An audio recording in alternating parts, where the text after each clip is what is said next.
If you want to learn Arabic, do not touch the alphabet. Like, Oh, just put the ABCs away. Do not look at a single letter.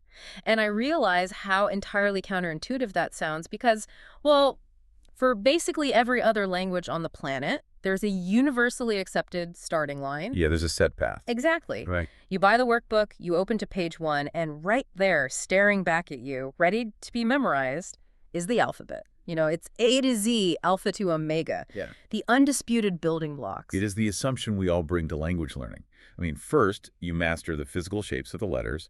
Then you figure out what sounds those letters make. And finally, you string them together to form words. That's the classic formula. Right. But the educational sources we are examining today fundamentally reject that progression for Arabic. They basically hold up a massive stop sign to the learner. And that completely upends the traditional script. The sources we have for this deep dive, this incredibly detailed educational guide with visual aids and audio pronunciation rules, they explicitly map out a piece of grammatical architecture that you have to master before you even attempt to learn your first Arabic letter. Which is wild to think about. It really is. So we are diving into the foundational secret code of the language today. We're looking at the 5 essential Arabic Tashkeel signs.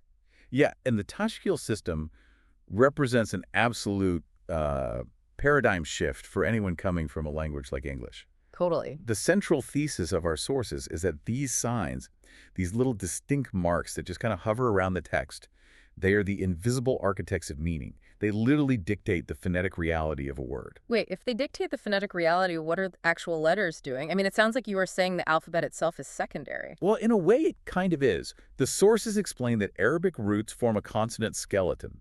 So the letters provide the raw foundational structure of the word. Just the bare bones. Exactly. But the Tashkeel signs are what breathe vowel life and grammatical function into that skeleton. Okay, wow. Yeah, depending entirely on which specific mark is used and whether it's placed physically above or below a letter, the entire definition of the word can shift. I'm trying to visualize the sheer weight these marks carry. Like, imagine if English operated this way. Think about the consonant skeleton B and T. Okay, B and T. If you place a specific mark above the B, it means bat, as in the flying mammal. But if you take that exact same mark and drop it below the B, the meaning completely changes to baseball bat. Right. Or maybe it changes the tense or makes it a completely unrelated concept like boat.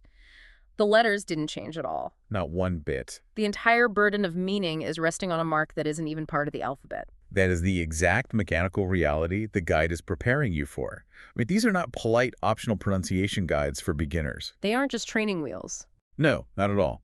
They are the undisputed drivers of the language. Now, the sources do point out that the overall Tashkeel system is vast, with numerous signs.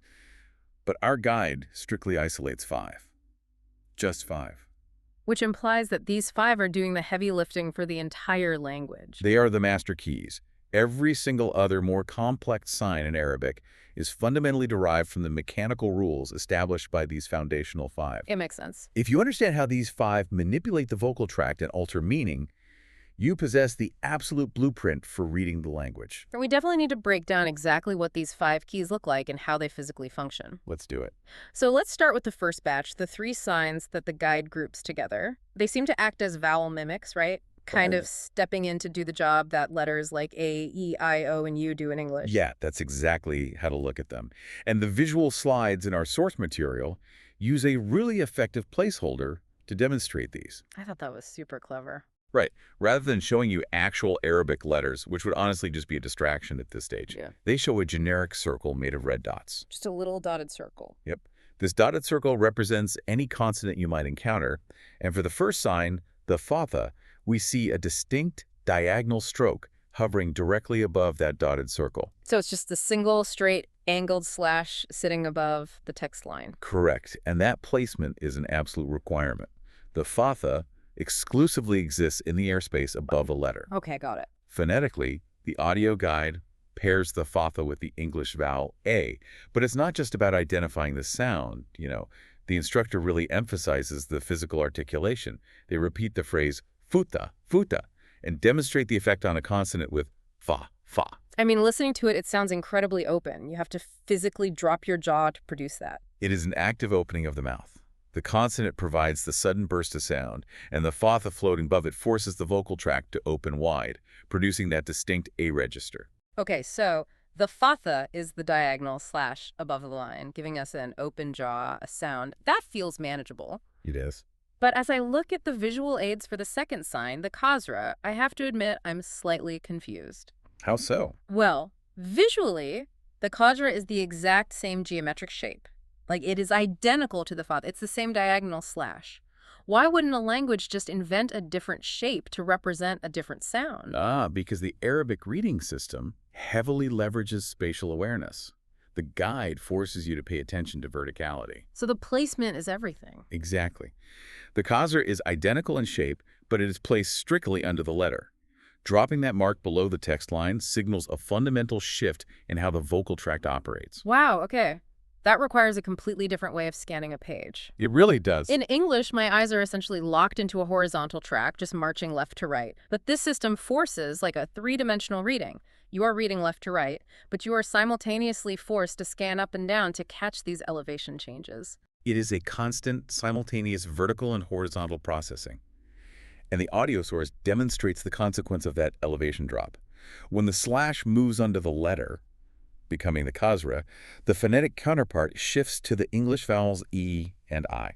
Okay, let me make sure I'm mapping this correctly. Go for it. If I imagine a letter as a building, if the diagonal slash is sitting up in the penthouse, it's a Fatha, and it pulls my jaw open for an A. Yep. But if that same slash takes the elevator down to the basement, sitting underneath the letter, it becomes a Kasra. It pulls the sound down into a sharper, tighter register, giving me an E or I sound. That penthouse and basement analogy tracks perfectly with the phonetic reality. Yeah. The audio guide's repetition of Kasra, Kasra emphasizes that tighter, sharper vocalization. Yeah, I didn't really hear the contrast. You can. It's an immediate physical contrast to the wide-open Fatha. So the horizontal stroke, whether it's up high or down low, seems to handle the flat, unrounded vowel sounds. Are E, and I. But, human mouths don't just open flat. We round our lips to produce sounds like O or U. Does the stroke just move to a third location to signify that? Well, it cannot, because the vertical space is already claimed. Above is Fatha, below is Kasra. So to represent the rounded vowel sounds, the shape itself actually has to change. Yeah. And this introduces the third vowel mimic, the Damma. Looking at the slide, the Damma breaks away from the straight slash completely. It returns to the penthouse sitting above the dotted placeholder circle, but it looks like a miniature loop. Yeah, almost like a tiny comma. Right, like a small comma just resting on top of the text. It possesses a very distinct curl. And that visual curl directly mirrors what the audio guide instructs you to do with your mouth. The Damma's English counterparts are the vowels O and U. The instructor demonstrates this with the syllable dum, dum, dum. You can actually hear the lips rounding in the recording. The shape of the Damma literally reflects the physical shape your lips need to make. It is incredibly intuitive once you grasp the mechanics.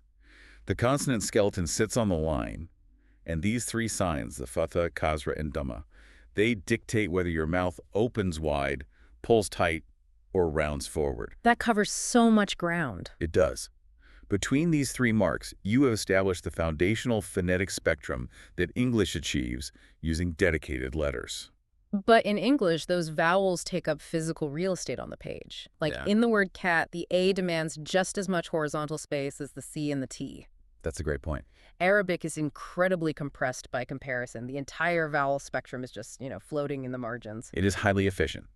But as our sources emphasize, mimicking vowels is only half of the foundational code. Right, we still have two more. Yes, and the final two signs in our set of 5 completely abandon the concept of English vowels. The rule breakers. Exactly. The audio guide is very explicit about this transition.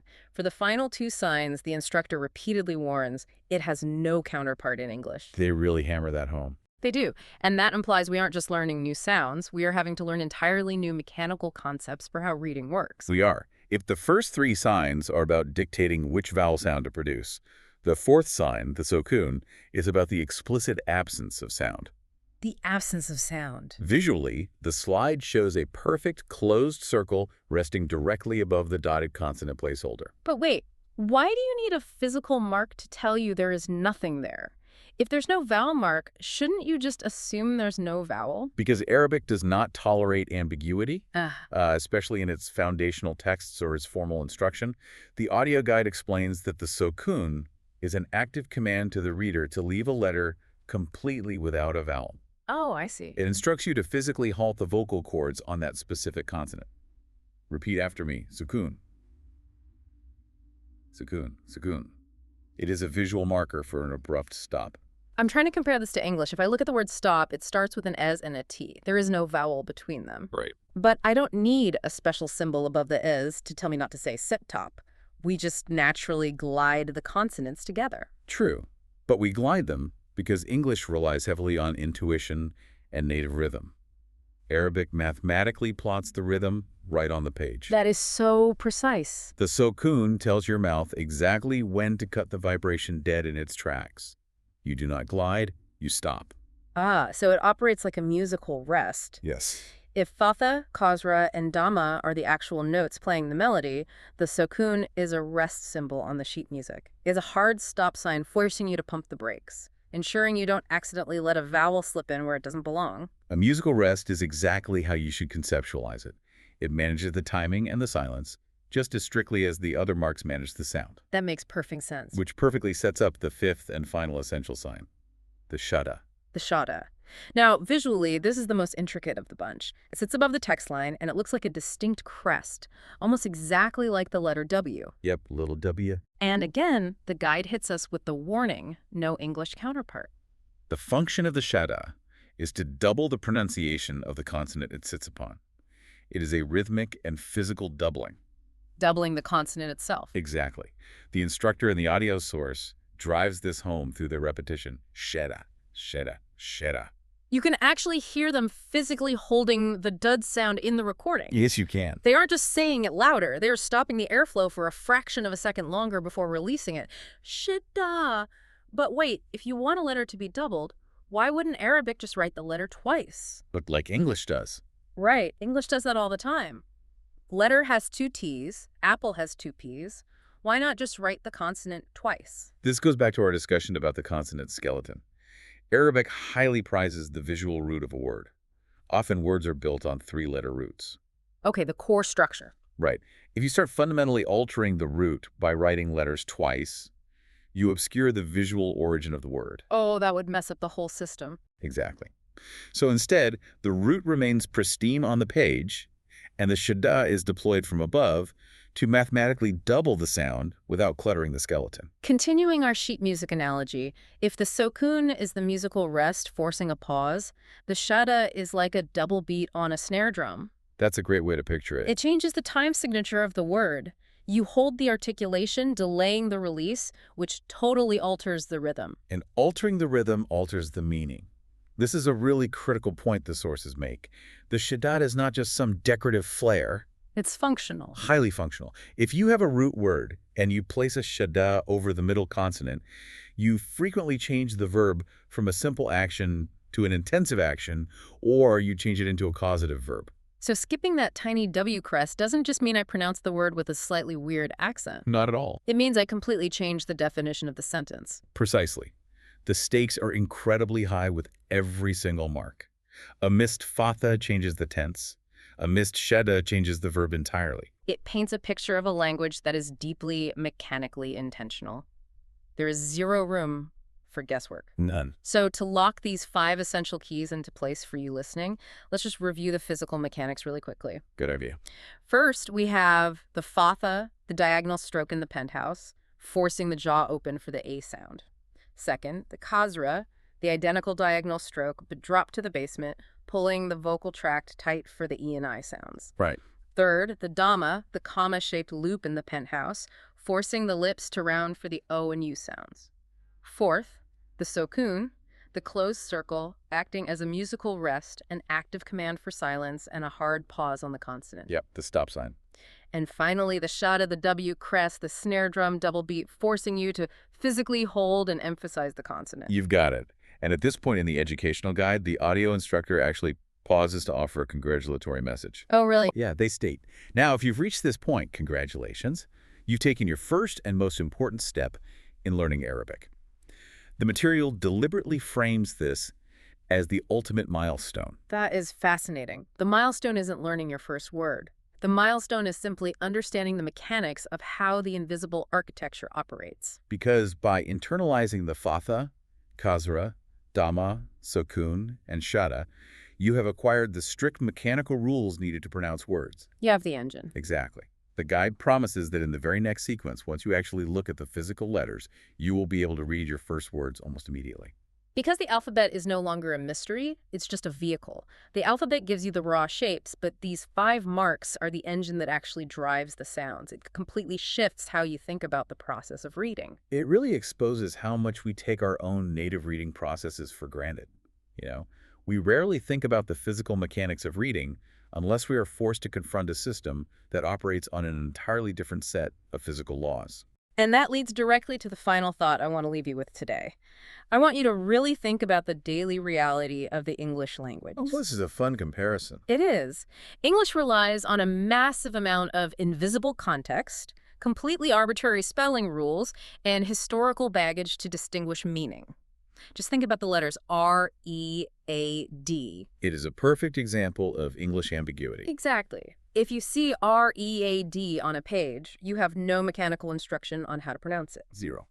Is it read with an E sound, as in, I want to read a book right now, or is it read with an A sound, as in, I've already read that book yesterday? The physical letters are identical. Nothing on the page changes. They're completely on your own. You are forced to magically guess the sound, the tense, and the meaning based entirely on context clues hidden in the rest of the sentence. The burden is entirely on the reader's intuition. The word itself offers practically no help. But now, contrast that frustrating arbitrary ambiguity with the brilliant mathematical precision of Arabic that we decoded. It's night and day. In the Tashkeel system, the skeletal structure of a word can stay exactly the same. But entirely new meanings, entirely different tenses, and completely new phonetic realities are explicitly spelled out for you just by shifting a diagonal stroke from the penthouse to the basement, or by dropping a closed circle from the sky. There's no guessing. It transforms the act of reading from a linear left-to-right march of memorized words into a deeply layered, three-dimensional decoding process. It really does. It makes you wonder what it actually feels like to process a language where the very soul of the word, the exact instruction for its true meaning, doesn't live in the letters themselves. Instead, the meaning literally hovers in the air above the text, just waiting for you to look up and decode it. It's a secret code hiding in plain sight. And now, you have the 5 keys to crack it.